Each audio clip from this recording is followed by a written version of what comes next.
They called him the Morning Star and cast him down. But what if he was the first to remember? In every culture, there is a story about a being who lost favor. An angel, a god, a star. And in the telling, that fall becomes a moral lesson. Rebellion's price, pride's ruin. We know those stories. We grow up with them. They make tidy sense. They keep children obedient and kings secure. But suppose the angle has been turned the other way round. What if the figure we call Lucifer, the Lightbringer, is not the villain of a catechism, but the hero of a memory? What if so-called rebellion was less a crime of pride and more an act of mercy?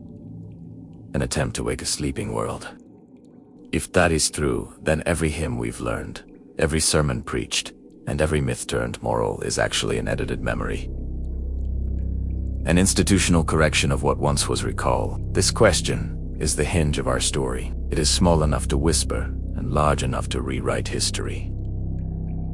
And in rewriting it, you will see Lucifer not as the enemy of light, but its most persistent critic. Lucifer is Latin lux light, and fair, to bring, morning star. The phrase appears in a single line of a single book. A taunt thrown at a proud ruler and later grafted onto a cosmic narrative. That accident of translation helped build an image more potent than the men who first used it. A being of brightness, a challenger to a dull order. Ancient Near Eastern myths often had similar figures. Prometheus in Greece, the serpent who speaks in Eden, the rebellious artisans who teach humans forbidden crafts. The pattern repeats. A luminous figure crosses a boundary of secrecy, bearing knowledge or fire, and pays a price for it. But the similarity is not coincidence. These are not different stories about the same event. They are different cultures remembering the same act from different angles. The Lightbringer appears where knowledge is withheld, where the rulers of heaven or the architects of creation have reason to hide a source that would undo their advantage. Think of it. A single motif, the one who brings the forbidden light, recurring across languages. And that repetition is not folklore trivia. It is a residue of something traumatic and world-shaping. It is an echo of a choice someone made on behalf of consciousness itself. And once you see the pattern, the story you were told starts to falter. Gnosticism. The term alone makes some listeners uneasy, but Gnostic texts provide an alternative cosmology, a layered creation, a false architect, a divine spark trapped in matter, in several strains of Gnostic thought. The creator of the visible world is not the ultimate god, but an inferior craftsman, a demiurge, whose light blinds and binds. Lucifer, in some readings, is not merely a rebel. He is the first being to perceive the trap, an entity that remembers the source beyond the architect's prison. He becomes a thief only in the account of those who profit from the prison. In the voice of Gnostic fragments, he's a liberator, not a tyrant. We must be careful here. History is messy, texts are fragmentary, but consider the logic. If the creator traps consciousness in material light, then the first being to oppose that imprisonment would look like a criminal. To the prison's keepers, anything that undermines the system is treason. The Gnostics were not merely mystics. They were historians of inner experience. They cataloged the forms of forgetfulness and the roots of recall. When they say, a being fell, they sometimes mean he left the comfort of enforced obedience to carry memory back to those who had been blinded. And once a memory spreads, the machinery of power starts to rewrite the story. What would mercy look like dressed as rebellion? Imagine a world where forgetting is policy. Imagine institutions, priesthoods, emperors, priestly scribes, whose survival depends on the populace remaining ignorant. Mercy, in such a world, would be treasonous if it meant restoring forbidden sight. According to the paradox we trace here, Lucifer's act was to cut the thread of enforced amnesia. he did something simple and devastating. He brought light not as obedience, but as awareness.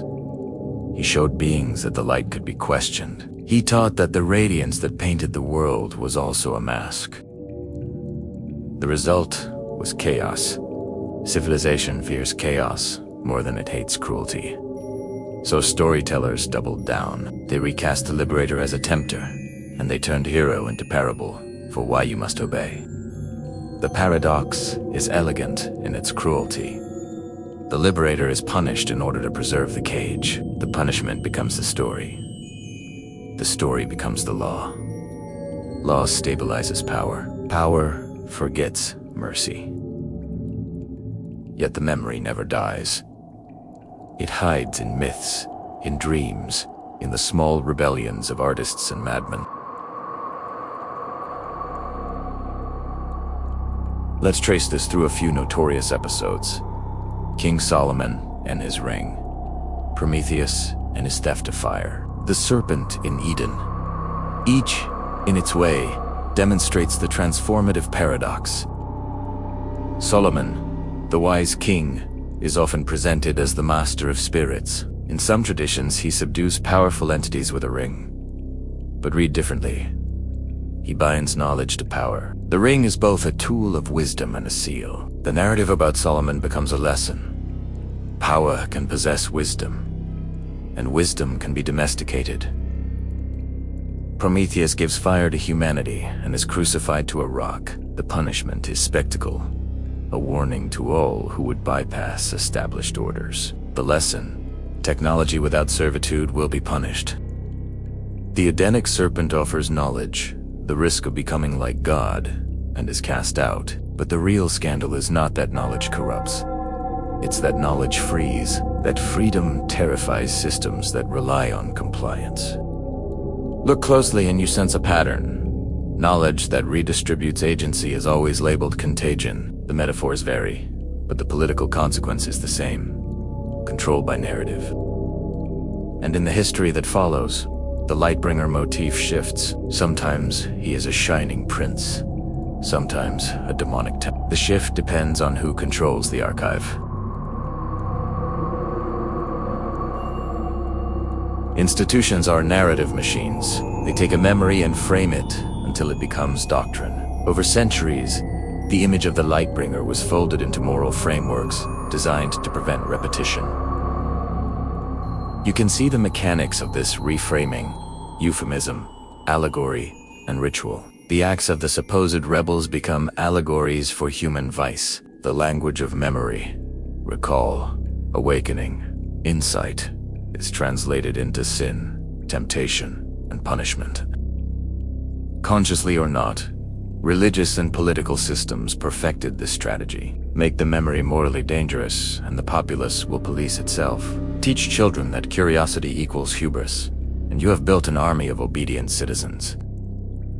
We are not accusing faith of villainy here. We are pointing out a human pattern. The reflex to convert threat into taboo.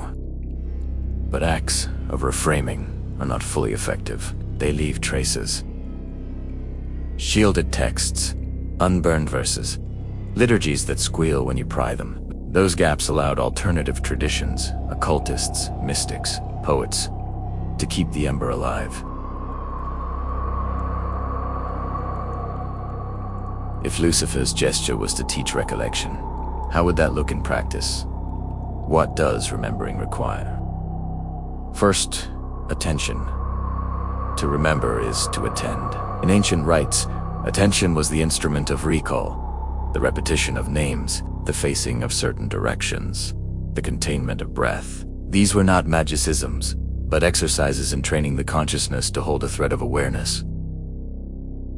Second, language. Words frame the world. The moment a word is spoken in a new way, new categories open. The Lightbringer's words were the names of seeding. Names that invoked facets of perception not allowed under the Demiurge's regime. Third, community. Memory. Passus socially, it is not a personal quirk, but a shared practice.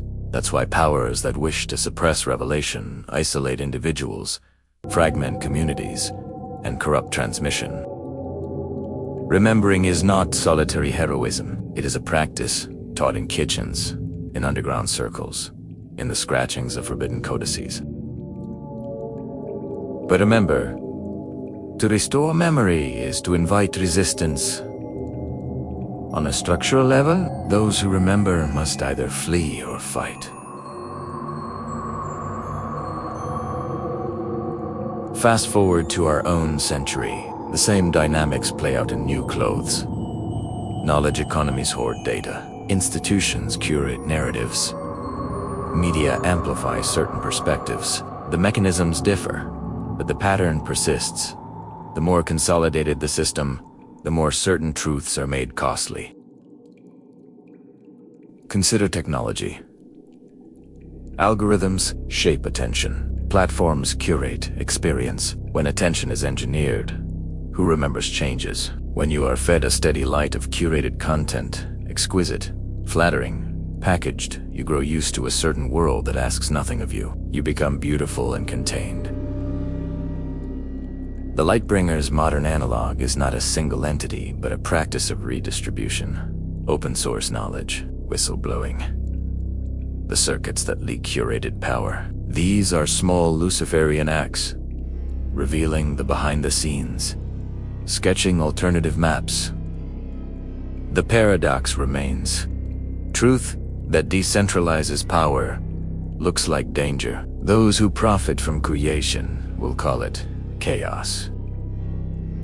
So when we price progress, we must ask, progress for whom, and at what cost to remembering? Reclaiming memory is costly. In myth, the Lightbringer is punished. In history, human agents are exiled, silenced, discredited. In the modern world, they are deplatformed, litigated, or simply starved of attention. But there is another cost we must reckon with. The psychological burden of recall. Remembering is not comfortable. To remember is to see patterns of harm, to recognize deception, and to hold a truth that isolates you from the crowd. Those who remember often lose community. They are labeled conspiratorial or worse. In the Gnostic archives, that isolation was the first sign of enlightenment. Out here, it is a social penalty. The paradox bites its holder. Memory both liberates and demands sacrifice. Yet sacrifice alone is not salvation. Remembering must be oriented, aimed towards something. What is the telos of recall? Why remember at all?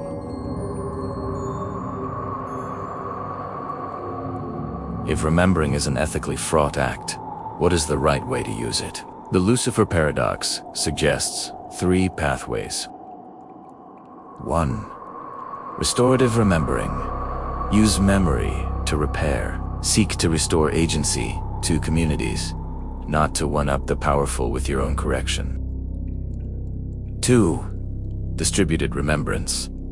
Practice memory as a communal skill. Build networks, rituals, education, small institutions that help memories survive without becoming monopolies. 3. Humane disclosure. Reveal that which frees without destroying social capacity for care. Knowledge without care becomes cruelty. These are not purely philosophical. They are tactical. If a group today wanted to act in the spirit of the Lightbringer, it would not simply leak secrets. It would teach others how to hold memory without becoming a new gatekeeper. The paradox dissolves when the act of remembering is aimed at restoring, not at replacing. The Lightbringer's mercy becomes sustainable only when practiced as restoration, not revolution for its own sake. But there is a final paradox waiting, the one embedded in the word light itself. Light is double-edged. It reveals and it makes beautiful. It clarifies contours and it erases depth. The same radiance that wakes the mind can bleach its texture. Lucifer's genius and his tragedy was to see that the quality of illumination matters. A light that compels gratitude and obedience is not the same as a light that incites discernment. The first is administration. The second is awakening. Our contemporary moment gives us tools of illumination, data, art, education. The question is how to use them, to beautify the cage or to show the keys. If you want to be a true Lightbringer today, the work is boring and painstaking. It is teaching, building, and refusing the theatrical. It is not about dramatic thefts. It is about steady transmissions. And in that steady work, you may find something surprising. The more you restore, the less you need to fight. The story returns us to choice. Lucifer, in this framing, is not an icon to worship, nor a demon to revile. He is an archetype, the one who remembers and pays a price. He offers a model of sacrifice in the service of waking. Every human being faces this choice at different scales. Will you accept a comfortable light that tells you who to be, or will you accept a harder light, one that asks you to hold memory and responsibility?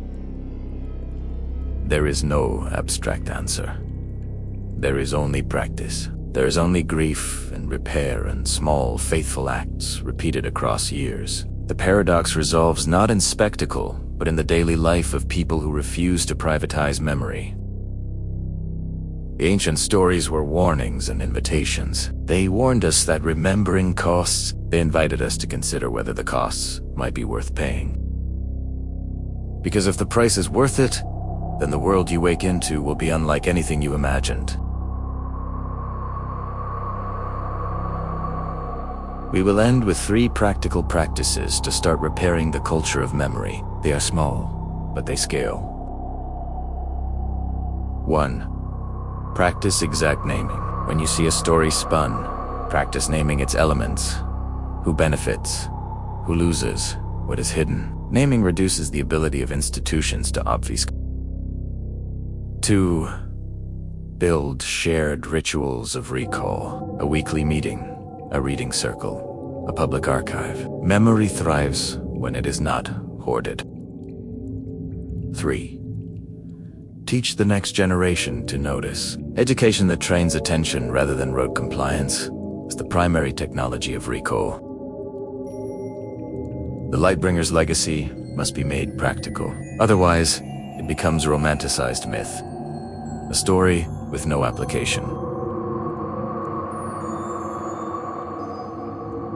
Lucifer's paradox is simple. The figure who brought light was punished for showing that light could also be a mirror. He challenged a system that needed amnesia. He paid the costs so others could remember. If you are listening, you now carry a small danger. Knowledge that uncomfortable things are possible. Use it with care. Use it to rebuild, not to raise. Use it to teach attention, not to dominate. The morning star still rises. The question is what you will use its light to see. If this story stayed with you, subscribe and step deeper into the dark with us. And tell me in the comments, what truth do you think lies behind the light?